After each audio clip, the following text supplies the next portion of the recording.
এই টেলিভিশনে যে ধ্বংসযজ্ঞ আমি দেখলাম, এটা কারো পক্ষে সহ্য করব না। আমরা অনেক রক্ত দিয়ে স্বাধীনতা পেয়েছি, দেশটাকে গড়ে তুলব। এই দেশের মানুষ বিশ্বের দরবারে মাথা উঁচু করে চলবে। আর আজকে সেখানে কি হলো? আজকে সেই সম্মানটা ধুলায় মিটিয়ে দিল নিজেরা, ক্ষতিকার হলো।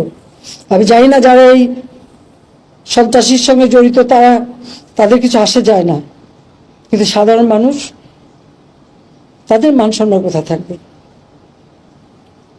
আরো দুঃখের বিষয় হলো, লন্ডন থেকে নির্দেশ যায় যেখানে যেখানে বাঙালি আছে সেখানে সেখানে আন্দোলন করতে হবে। আর এই আন্দোলন করতে যে তাদের অবস্থাটা কি? লন্ডনে আমাদের আওয়ামী লীগের পর হামলা করলো, সেখানে পুলিশ এসে ওই বিএনপি 3 নেতাকে গ্রেপ্তার করেছে। ইউএইতে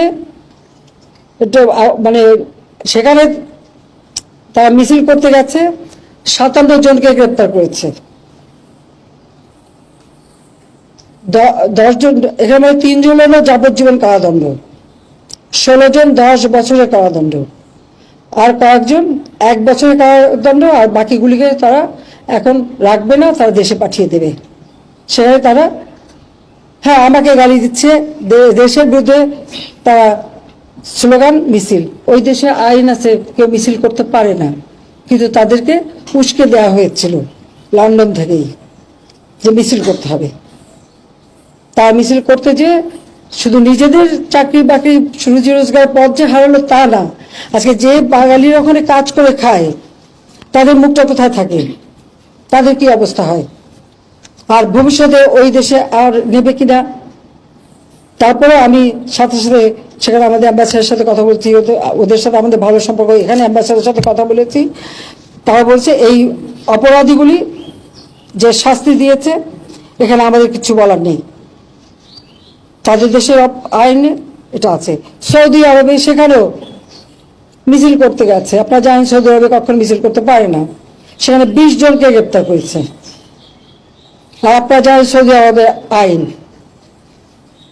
তাদের কতগুলি নিয়ম আছে যে কোন আইন ভাঙলে কি শাস্তি হবে, এবং সেটা এটা এমনও আছে যে গর্দনও কেটে দেয় প্রকাশ্যে, চুরি করলে হাত কেটে দেয়।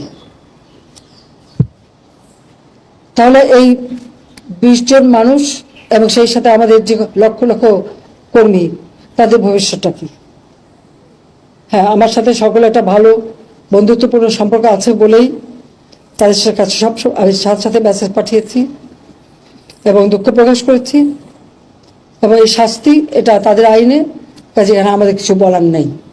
এই বার্তাটা তাদের পৌঁছে দিয়েছি, তাতে অন্তত আমাদের এখন যে 20-22 লাখ মানুষ ওখানে কাজ করে তারা যেন নিরাপদ থাকে, সেইটুকুর জন্য এটুকু আমি করেছি।